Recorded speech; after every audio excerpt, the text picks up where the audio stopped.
कहते हैं वक्त विचारे सो बंदा होए। 1008 सदगुरु स्वामी शिव भजन जी भगवान हमारे गुरुदेव भगवान यह वाणी सदा गाते थे, वक्त विचारे सो बंदा होए। बंदा किसका नाम है? जो समय को समझ के काम करे और जागरूक हो, मेरा समय बीत रहा है और मेरे काम का काम कौन सा है। और समझदारी भी इसी दृष्टि से मानी जाती है कि आप रोज के काम को भी जो प्रायोरिटी में काम रखना है, पहले कौन सा काम करना है जो बहुत जरूरी है, जिस पर मेरा जीवन आधारित है। बहुत लोग हम में से कई सवेरे से मोबाइल लेके फेसबुक यूट्यूब में पता नहीं अपनी वृत्ति को खंडित कर देते। अरे भैया, शुरू करना है तो भगवान के नाम से अपना दिन शुरू करो, प्रसन्नता से शुरू करो। जैसे एक संत ने कहा था, start the day with love, fill the day with love, end the day with love.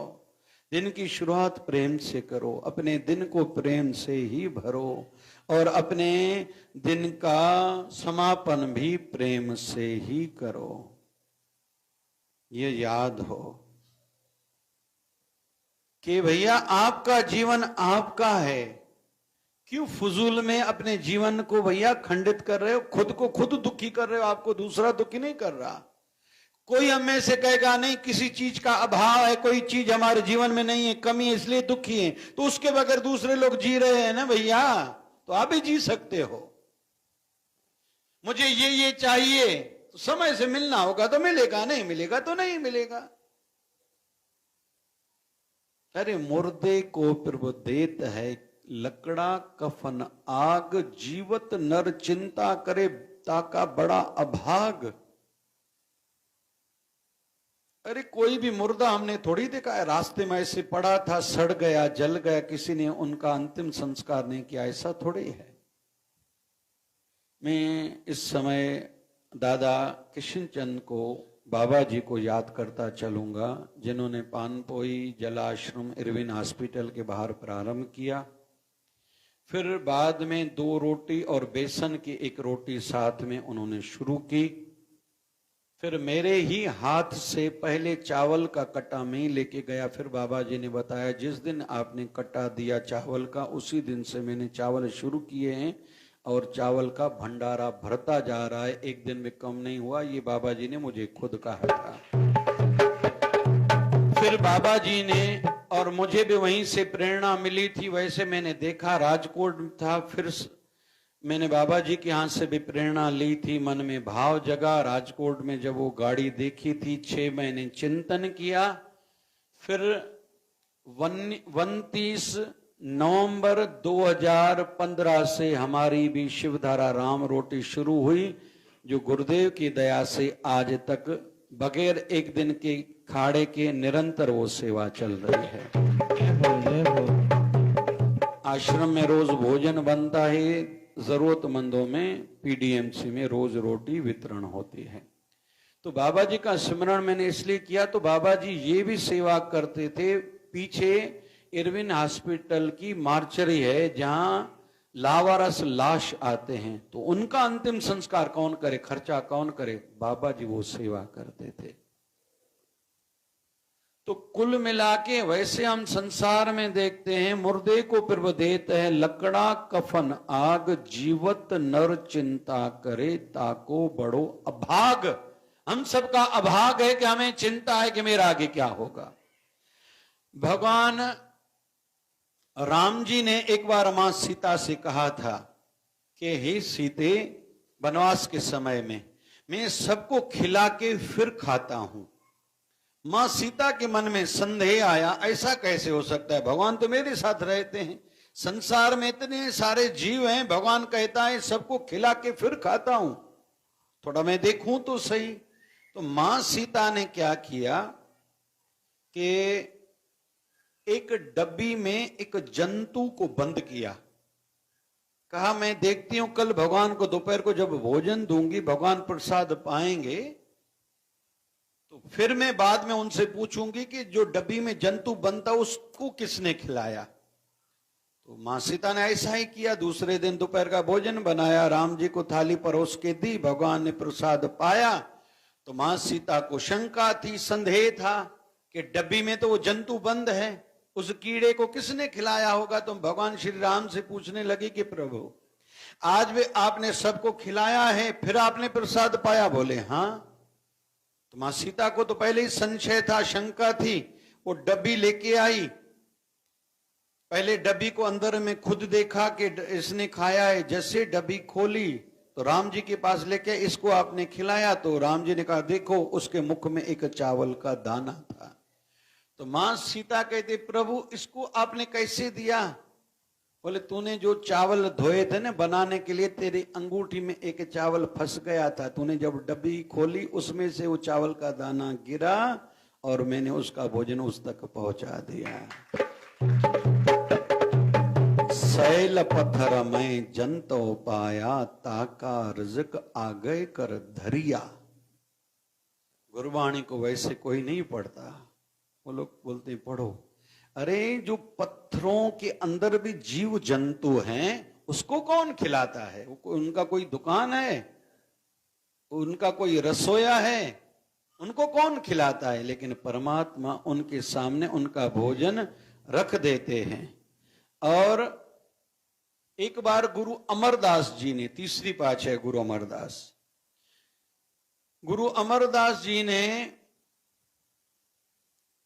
Amar Das जी का भोजन जब गद्दी पर आसीन थे, पीठाधीश्वर बने थे, तो एक साधक अपने घर से भोजन तैयार करा कर लाता था।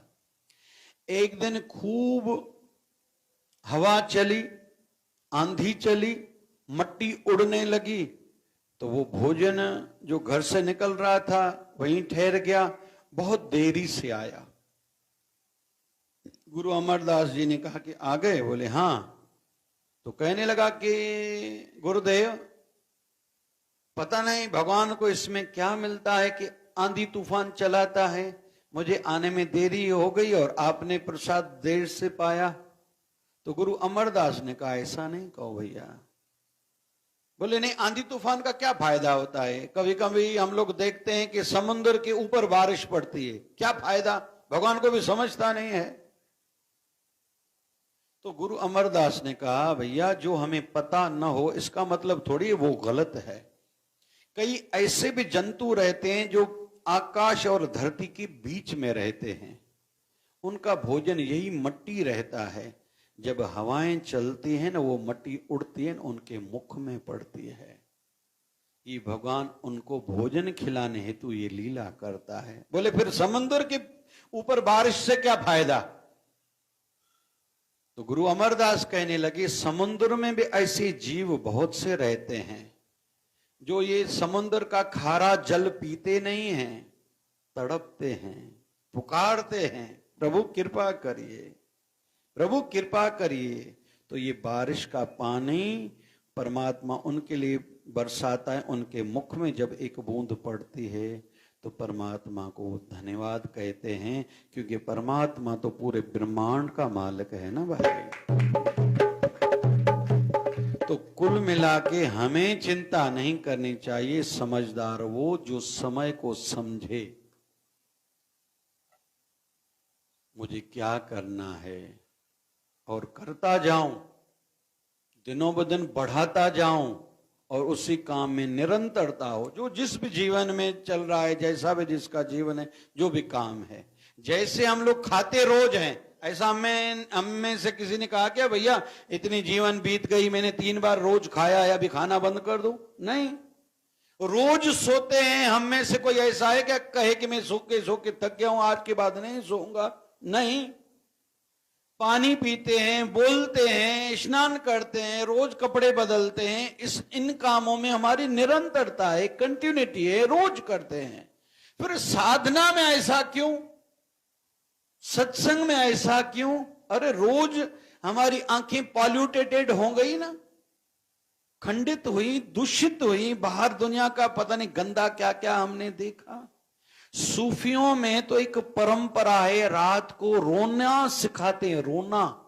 बोले क्यों? बोले रो के जो दिन भर में आंखों में बुरी कुछ तस्वीरें आई थी वो धो जाएं, आंखें शुद्ध हो, हरि दर्शन के लिए। ये सूफियों में एक परंपरा है, एक प्रविधान, एक नियम है। सूफियों में रात को रोज रोते हैं वो लोग। हमारे बाबा जी, हमारे गुरुदेव भगवान 1008 सदगुरु स्वामी शिव भजन जी महाराज जब दूसरा कोई सत्संग करता था, आंखें बंद, गर्दन नीचे, आंखों से पानी बहता था और कई कई घंटों तक गर्दन नीचे गिरी हुई रहती थी, उठती ही नहीं है। और जिसकी सुरत ऊपर चढ़ती है ना, कहेंगे समझ में चे तो सुरत चढ़न, कहेंगे समझ में चे तो सुरत जैसे चढ़ी, कैसे पता चले? एक तो लार गिरती है, लार, दूसरी गर्दन गिर जाती है। वैसे तो कईयों को नींद भी यहां आ जाती है, इसलिए कमर सीधी करके बैठने का नियम है। और जितना हो सके खुद को सहारे के बगैर बैठाया करो, सहारे की व्यवस्था हो, लेकिन मेरी कोई, ये देखो, मेरी कोई उसका आधार पर नहीं बैठा मैं। और सिद्ध आसन सिद्धि प्राप्ति के लिए होता है। एक सहज आसन, दूसरा सिद्ध आसन, जैसे मैं बैठा हूं, ये मेरा सिद्ध आसन है, ये सिद्धि प्राप्ति के लिए रहता है ये। और संत लोग ऐसे बैठते हैं जिनको सिद्धि की अभिलाषा है,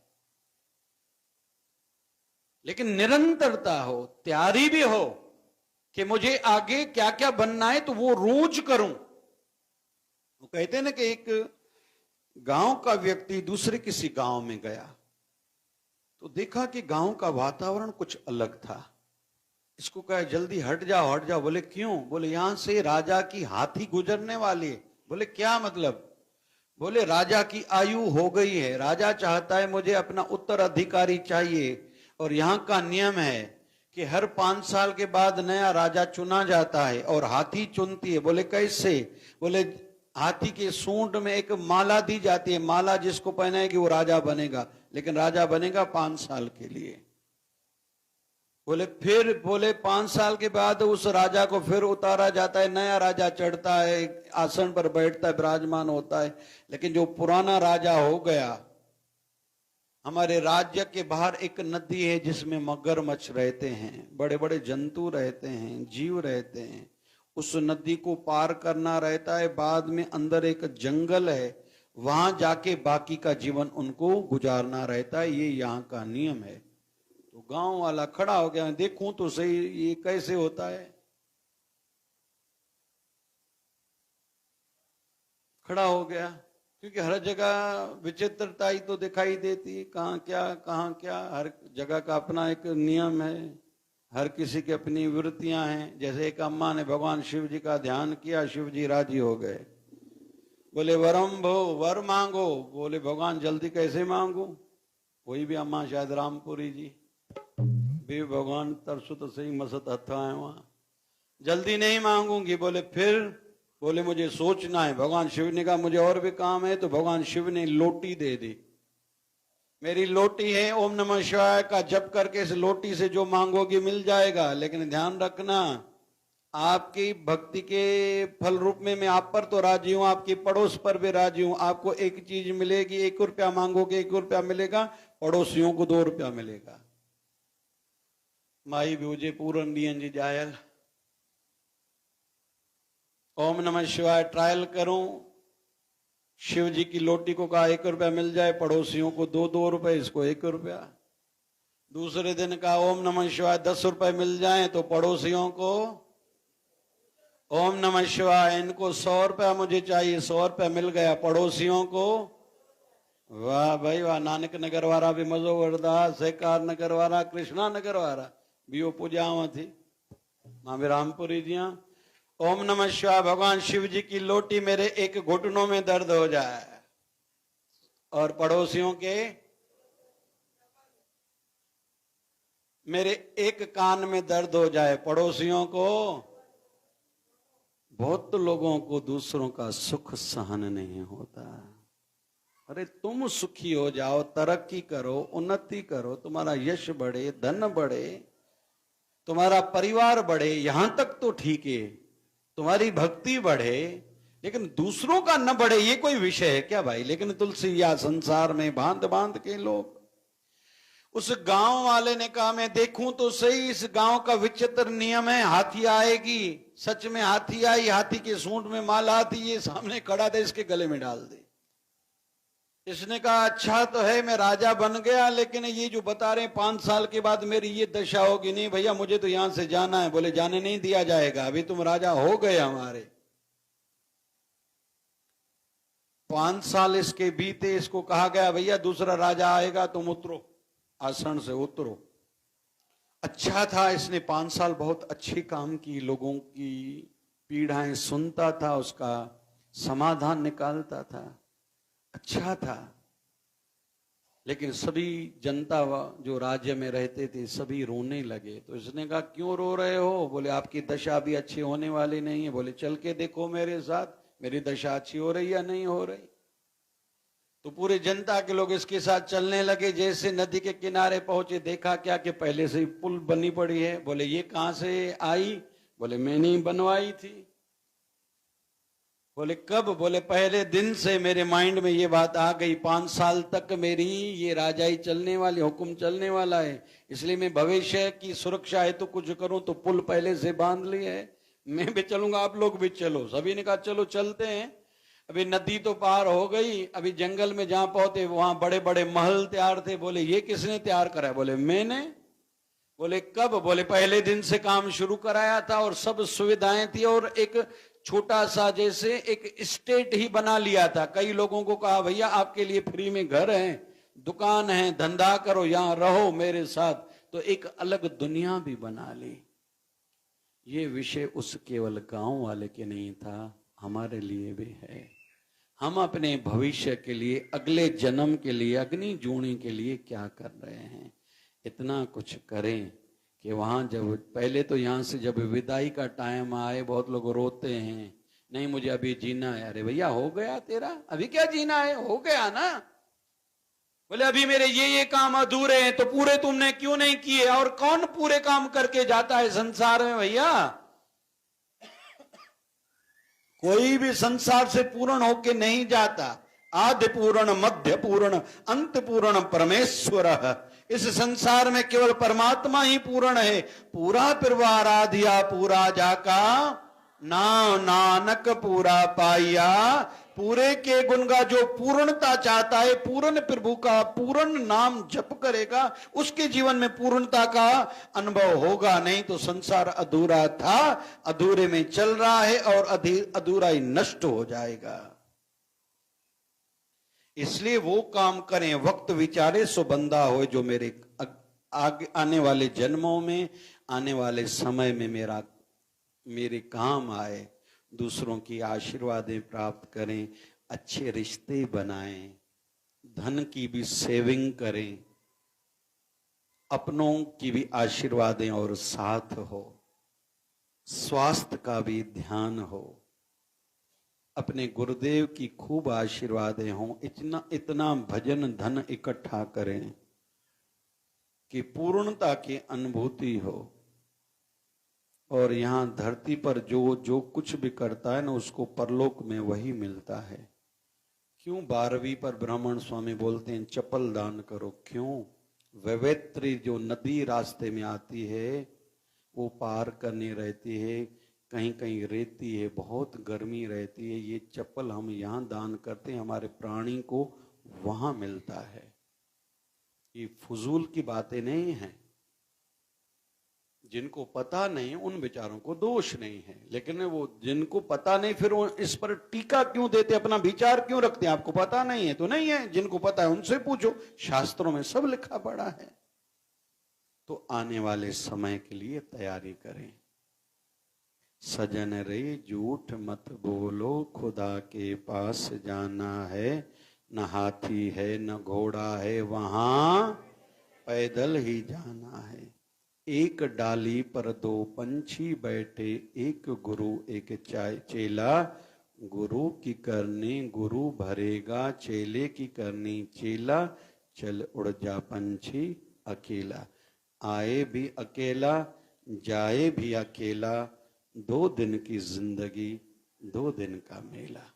ये जीवन में हृदय में ज्ञान सदा के लिए धारण करना पड़ेगा। काम करते रहना पड़ेगा इसका मतलब नहीं है घर जाके सो जाओ, मसाने में जाके बैठ जाओ, इसका अर्थ ये नहीं है। ये समझना है। और हम लोग कथा सत्संग प्रवचन में इसलिए आते हैं। अंत में एक बात, भगवान झूलेलाल का जब अवतरण हुआ तो कुछ समय तक अपनी मां का दूध नहीं ले रहे थे। तो भगवान झूलेलाल की माता का नाम माता देवकी।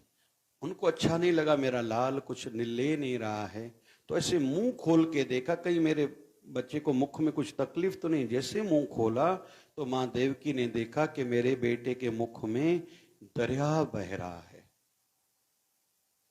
तो समझ में नहीं आया। किसी जानकार व्यक्ति से पूछा क्या करूं? बोले वो इशारा दे रहे हैं मैं वरुण देव का अवतार हूं, पहले जीव जंतुओं को खिलाओ फिर मैं कुछ न कुछ पान करूंगा। और उनकी माता ने ऐसा किया। अभी हम लोग मटकी में जो ये चावल डालते हैं ना, मीठे चावल, तारी भेजदाऊं, ये दरिया के जीवों के लिए है। तो भगवान झूलेलाल का इशारा मां देवकी ने समझा, पहले दरिया के जीवों को कुछ खिलाया, फिर भगवान झूलेलाल ने अपने मां का दुग्ध पान किया था। कुल मिला के भविष्य की तैयारी करें, तभी हम लोग समझदार हैं। बाबा शिवभजन साईं का वचन था, वक्त विचारे सो बंदा हो। बाबा शिवभजन साईं कृपा करें, समझदार बनते जाएं, समय के साथ खुद में परिवर्तन लाते जाएं, तभी हम लोग समझदार हैं। बोल सदगुरु बाबा शिवभजन साहिब की जय। सुन के नाम आया तेरा, मैं तो सुन के नाम आया, सुन के नाम आया तेरा, मैं तो सुन के नाम आया। विकारा के बाबा शिवभजन में तो करने आया, तो बाबा मैं तो सुन के नाम आया तेरा, मैं तो सुन के नाम आया, सुन के नाम आया तेरा, मैं तो सुन के नाम आया।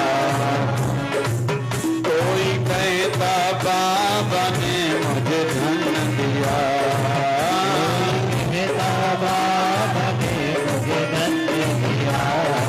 किसी दर पे आने से दुख कटे गया, किसी का दर पे आने से दुख कटे गया। किसी का सत्संग सुनने से शंका समाधान हुआ। ओ बाबा मैं तो, ओ बाबा मैं तो, ओ बाबा मैं तो सुन के नाम आया तेरा, मैं तो सुन के नाम आया,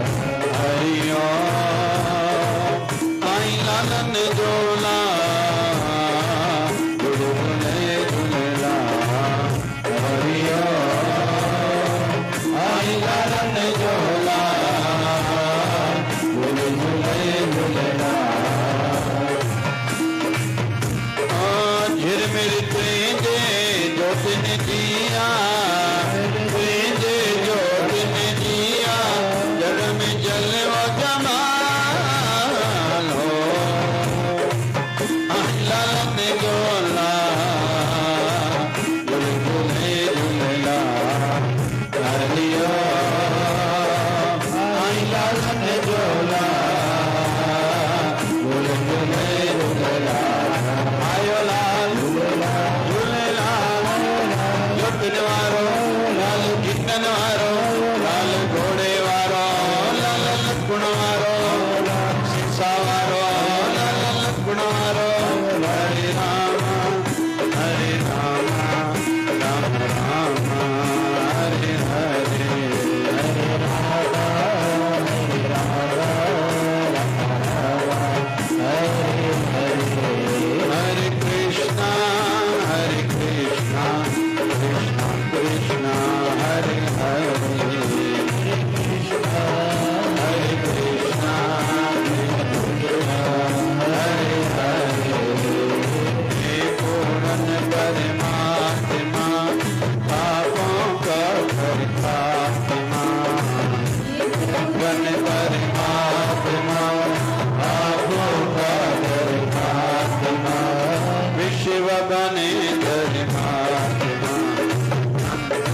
बंधु दीनानाथ नीरज तेरे हाथ बंधु दीनानाथ धारा प्यारा प्यार से प्यारा बाबा शिव भजन की धारा प्यारा प्यारा प्यारा प्यारा शिव धारा वाले साहिब की सदगुरु स्वामी शिव भजन जी भगवान की जय जय शिवधारा